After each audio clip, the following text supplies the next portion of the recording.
আসাম জিকেৰ কেইটামান MCQ question লৈ আহিছোঁ। প্ৰথমটো কুৱেশ্যন হ'ল when was Guwahati T auction centre established?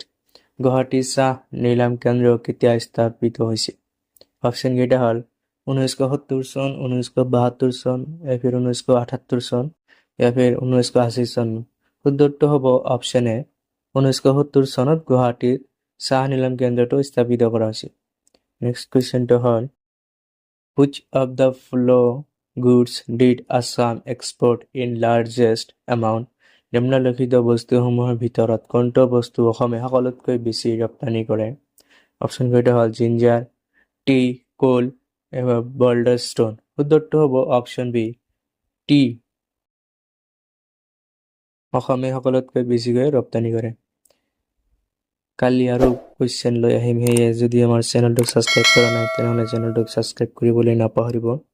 Next কুৱেশ্যনটো হ'ল the Brahmaputra cracker and polymer limited industry is located at. Brahmaputra cracker and polymer limited উদ্যোগ ক'ত স্থাপিত আছে? অপশ্যন কেইটা হ'ল মাকুম, মৰিয়নি, লেপেটকাটা এবাৰ নগাঁও। শুদ্ধটো হ'ব অপশ্যন চি লেপেটকাটাত Brahmaputra cracker and polymer limited উদ্যোগটো আছে। নেক্সট কুৱেশ্যনটো হ'ল the terracotta industry is located in. Terracotta উদ্যোগ কোনটো ঠাইত অৱস্থিত? অপশ্যন কেইটা হ'ল ধুবুৰী, কৰিমগঞ্জ, গোৱালপাৰা या फिर ধেমাজি। শুদ্ধটো হ'ব অপশ্যন এ ধুবুৰী টেৰাকোটা ইণ্ডাষ্ট্ৰীটো অৱস্থিত। নেক্সট কুৱেশ্যনটো হ'ল Assam has the rank in production of crude oil in India. ভাৰতত খাৰুৱা তেলৰ উৎপাদনত অসমৰ ৰেংক কিমান নম্বৰত আছে? অপশ্যন কেইটা হ'ল ছেকেণ্ড, থাৰ্ড, ফ'ৰ্থ या फिर ফিফথ। শুদ্ধটো হ'ব অপশ্যন বি থাৰ্ড নম্বৰত আছে অসমে তেল উৎপাদন কৰাত খাৰুৱা তেল। নেক্সট কুৱেশ্যনটো হ'ল the Assam silk industry is mainly centred in. Assam ৰেচম উদ্যোগ মুখ্য ৰূপত কোনটো ঠাইত কেন্দ্ৰিত? অপশ্যন কেইটা হ'ল হাজো, ৰঙিয়া, পাটদ্ৰৱ এবাৰ শুৱালকুছি। শুদ্ধটো হ'ব অপশ্যন ডি শুৱালকুছিত অসমৰ ৰেচম উদ্যোগটো মুখ্য ৰূপত কেন্দ্ৰিত। নেক্সট কুৱেশ্যনটো হ'ল which state ranks first in natural gas production in India. ভাৰতত প্ৰাকৃতিক গেছ উৎপাদনত কোনটো ৰাজ্য প্ৰথম স্থানত আছে? অপশ্যন কেইটা হ'ল অসম, গুজৰাট, ৰাজস্থান এবাৰ তামিলনাডু। শুদ্ধটো হ'ব অপশ্যন এ অসম প্ৰাকৃতিক গেছ উৎপাদনত প্ৰথম স্থানত আছে।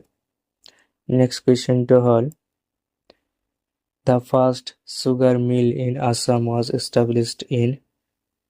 অসমৰ প্ৰথম চেনি মিল ক'ত স্থাপিত কৰা হৈছিল? অপশ্যন কেইটা হ'ল বাৰুৱা, বামুণগাঁও, বোকাজান, চাৰগোলা এবাৰ নামৰূপ। শুদ্ধটো হ'ব অপশ্যন এ বাৰুৱা, বামুণগাঁও। অসমৰ প্ৰথম চেনি মিলটো স্থাপিত কৰা হৈছিল। নেক্সট কুৱেশ্যনটো হ'ল which one is the epicentre of the Assam silk industry. Assam ৰেচম উদ্যোগৰ কেন্দ্ৰ কোনটো হয়? অপশ্যন কেইটা হ'ল মাজুলী, মংগলদৈ, শুৱালকুছি এফে টাংলা। শুদ্ধটো হ'ব অপশ্যন চি শুৱালকুছি অসম ৰেচম উদ্যোগৰ কেন্দ্ৰ হয়। নেক্সট কুৱেশ্যনটো হ'ল which one city is also' known as tea city of India. কোনটো নগৰক ভাৰতৰ চাহ নগৰ হিচাপে জনা যায়? অপশ্যন কেইটা হ'ল ডিব্ৰুগড়, শিৱসাগৰ, যোৰহাট এবাৰ গোলাঘাট। শুদ্ধটো হ'ব অপশ্যন এ ডিব্ৰুগড় ভাৰতৰ চাহ নগৰ হিচাপে জনা যায়। নেক্সট কুৱেশ্যনটো হ'ল which place is well known for its bell metal craft. কোনটো স্থান কাঁহ শিল্পৰ বাবে প্ৰসিদ্ধ? অপশ্যন কেইটা হ'ল টাংলা, হাজো, সৰ্থেবাৰী এবাৰ শুৱালকুছি। শুদ্ধটো হ'ব অপশ্যন চি সৰ্থেবাৰী কাঁহ শিল্পৰ বাবে প্ৰসিদ্ধ হয়। নেক্সট কুৱেশ্যনটো হ'ল Assam is known for the production of. Assam তৰুৰ কোনটো উৎপাদনৰ কাৰণে জনা যায়? অপশ্যন কেইটা হ'ল red tea, green tea, black tea এফ য়েলো টি। শুদ্ধটো হ'ব অপশ্যন চি ব্লেক টি উৎপাদনৰ কাৰণে অসম মুখ্য ৰূপত জনা যায়। নেক্সট কুৱেশ্যনটো হ'ল the Assam cooperative jute mill is located in. অসম সমবায় মৰাপাট মিল ক'ত অৱস্থিত? অপশ্যন কেইটা হ'ল কাছাৰ, বৰপেটা, ধুবুৰী, নগাঁও। শুদ্ধটো হ'ব অপশ্যন ডি নগাঁৱত মৰাবাট মিল অৱস্থিত আছে। নেক্সট কুৱেশ্যনটো হ'ল what is the rank of Assam in the production of jute in India? ভাৰতত মৰাপাটৰ উৎপাদনত অসমৰ স্থান কোনটো? অপশ্যনকেইটা হ'ল ছেকেণ্ড, থাৰ্ড, ফ'ৰ্থ, ছিক্সথ। শুদ্ধটো হ'ব অপশ্যন বি, থাৰ্ড নম্বৰত আছে মৰাপাট উৎপাদন কৰাত অসম। নেক্সট কুৱেশ্যনটো হ'ল world biggest dry fish market is located in? বিশ্বৰ সকলোতকৈ ডাঙৰ শুকান মাছৰ বজাৰ ক'ত স্থিত? অপশ্যনকেইটা হ'ল জাগিৰোড, নামবৰ, নগাঁও, ধুবুৰী। শুদ্ধটো হ'ব অপশ্যন এ, জাগিৰোডত বিশ্বৰ সকলোতকৈ ডাঙৰ শুকান মাছৰ বজাৰটো বহে। যদি চেনেলটোক এতিয়ালৈকে ছাবস্ক্ৰাইব কৰা নাই তেনেহ'লে ছাবস্ক্ৰাইব কৰি দিব আৰু ভিডিঅ'টো আপোনাৰ কোনোবাই বন্ধুৱে যদি কম্পিটিটিভ এক্সামৰ কাৰণে প্ৰিপাৰেশ্যন কৰি আছে তেনেহ'লে তেওঁক চেণ্ড কৰি দিব। প্ৰথমটো question, what is the motto of Olympic? অলিম্পিকৰ মূল মন্ত্ৰ কি? অপশ্যনকেইটা হ'ল faster, higher, stronger, together. Option B, one world, one dream, united by emotion, inspire a generation. শুদ্ধটো হ'ব option A, faster, higher, stronger. এইটো হ'ল অলিম্পিকৰ মূল মন্ত্ৰ। নেক্সট কুৱেশ্যনটো হ'ল which was the first sports organisation of Assam?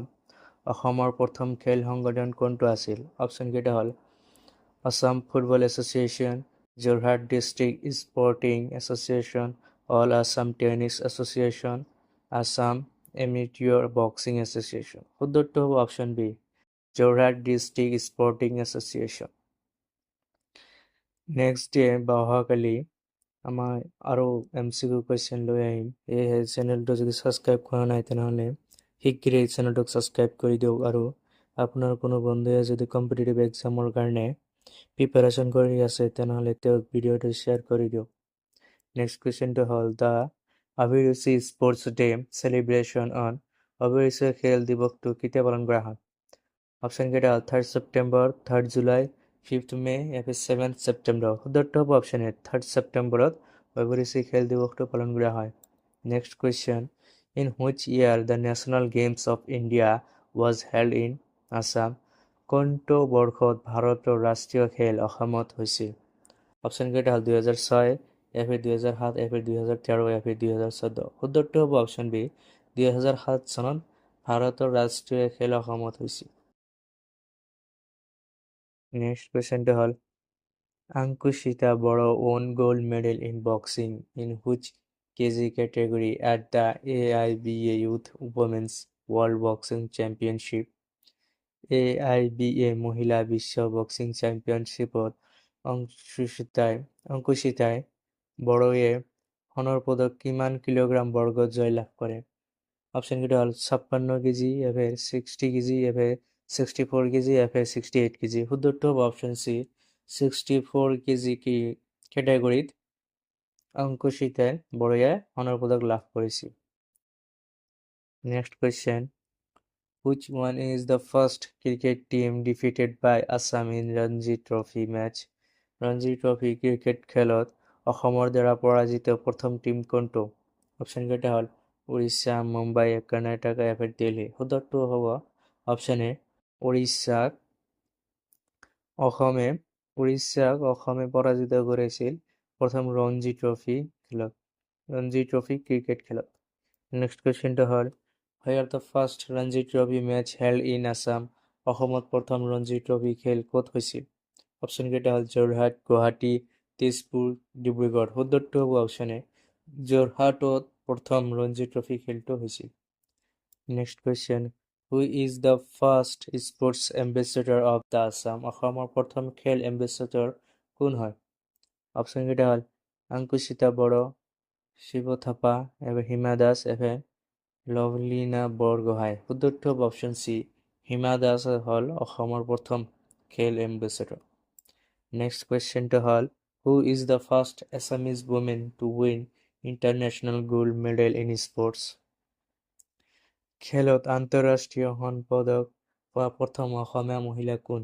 অপশ্যনকেইটা হ'ল হিমা দাস, লভলীনা বৰগোহাঁই, অংকুশিতা বড়ো, মিঠু বৰুৱা। শুদ্ধটো হ'ব অপশ্যন চি, অংকুশিতা বড়োৱে আন্তঃৰাষ্ট্ৰীয় খেলত প্ৰথমতে সোণৰ পদক লাভ কৰে। নেক্সট কুৱেশ্যনটো হ'ল which team won the Bordoloi trophy for 4 consecutive years?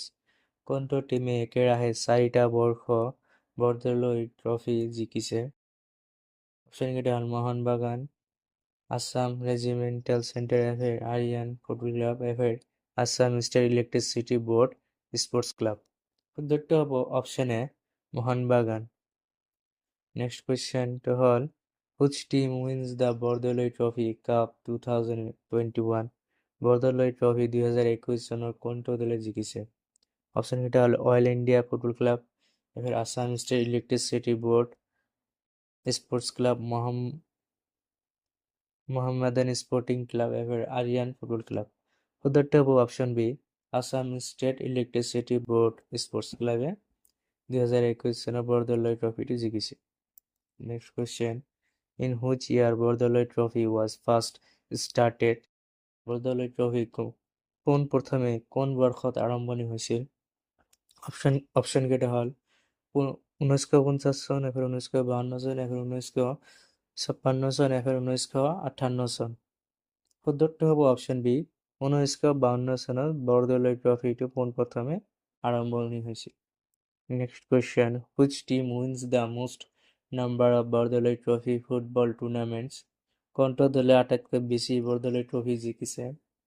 অপশ্যনকেইটা হ'ল মোহন বাগান, গুৱাহাটী টাউন ক্লাব এফেৰ, আছাম পুলিচ স্পৰ্টছ ক্লাব এফেৰ, আছাম ৰেজিমেণ্টেল চেণ্টাৰ। শুদ্ধটো হ'ব option A Mohun Bagan athletic ক্লাবে আটাইতকৈ বৰদলৈ ট্ৰফি জিকিছে। Next question who is the first player from Assam to participate in Olympic games? Olympic খেলত ভাগ লোৱা অসমৰ প্ৰথম খেলুৱৈ কোন? অপশ্যনকেইটা হ'ল দীপাংকৰ ভট্টাচাৰ্যী, শিৱ থাপা এফেৰ, ভাগেশ্বৰ বৰুৱা এফেৰ, লুভলিনা বৰগোহাঁই। শুদ্ধটো হ'ব option A Dipankar Bhattacharjee Olympic খেলত ভাগ লোৱা প্ৰথম অসমীয়া। Next in which year the Assam football association was established? কোনটো বৰ্ষত অসম ফুটবল এছ'চিয়েশ্যন গঠন হৈছিল? অপশ্যনকেইটা হ'ল 1946 চন, 1947 চন, 1948 চন এফেৰ, 1950 চন। শুদ্ধটো হ'ব অপশ্যন এ 1946 চন। নেক্সট কুৱেশ্যনটো হ'ল who was the first Assamese to win the Arjuna award? Arjuna বঁটা পোৱা প্ৰথম অসমীয়া কোন? অপশ্যনকেইটা হ'ল মনালিছা বৰুৱা, ভাগেশ্বৰ বৰুৱা, জয়ন্ত তালুকদাৰ এফেৰ, শিৱ থাপা। শুদ্ধটো হ'ব অপশ্যন বি ভগেশ্বৰ বৰুৱা অৰ্জুন বঁটা পোৱা প্ৰথম অসমীয়া। Next question what was the most popular sports magazine in Assam? অসমত সকলোতকৈ জনপ্ৰিয় খেল আলোচনী কোনটো আছিল? অপশ্যনকেইটা হ'ল স্পৰ্টছ ষ্টাৰ, খেলা, অলিম্পিক্স, অভিৰুচি। শুদ্ধটো হ'ব অপশ্যন ডি অভিৰুচি হ'ল অসমৰ আটাইতকৈ জনপ্ৰিয় খেল আলোচনী। নেক্সট কুৱেশ্যনটো হ'ল ইন হুইচ প্লেচ থাৰ্ড খেলো India youth games was held? কোনটো ঠাইত তৃতীয় খেলো ইণ্ডিয়া ইউথ গেমছটো অনুষ্ঠিত হৈছিল? অপশ্যনকেইটা হ'ল গুৱাহাটী, চণ্ডীগড়, দিল্লী, হাৰিয়ানা। শুদ্ধটো হ'ব option A Guwahati. Next question who is nicknamed as Dhing express? Dhing express কাৰ উপনাম? অপশ্যনকেইটা হ'ল লুভলিনা বৰগোহাঁই, ৰীমা দাস, ভাগেশ্বৰ বৰুৱা। শুদ্ধটো হ'ব অপশ্যন বি হিমা দাসক ধিং এক্সপ্ৰেছ নামেৰে উপনাম দিয়া হৈছে। হুজ বাৰ্থডে ইজ চেলিব্ৰেটেড এজ অভিৰুচি স্পৰ্টছ ডে ইন আছাম? কাৰ জন্মদিন অভিৰুচি স্পৰ্টছ ডে হিচাপে অসমত পালন কৰা হয়? অপশ্যনকেইটা হ'ল শিৱ থাপা, জয়ন্ত তালুকদাৰ, হিমা দাস, ভাগেশ্বৰ বৰুৱা। শুদ্ধটো হ'ব অপশ্যন ডি ভাগেশ্বৰ বৰুৱাৰ জন্মদিনটো অভিৰুচি স্পৰ্টছ ডে হিচাপে অসমত পালন কৰা হয়।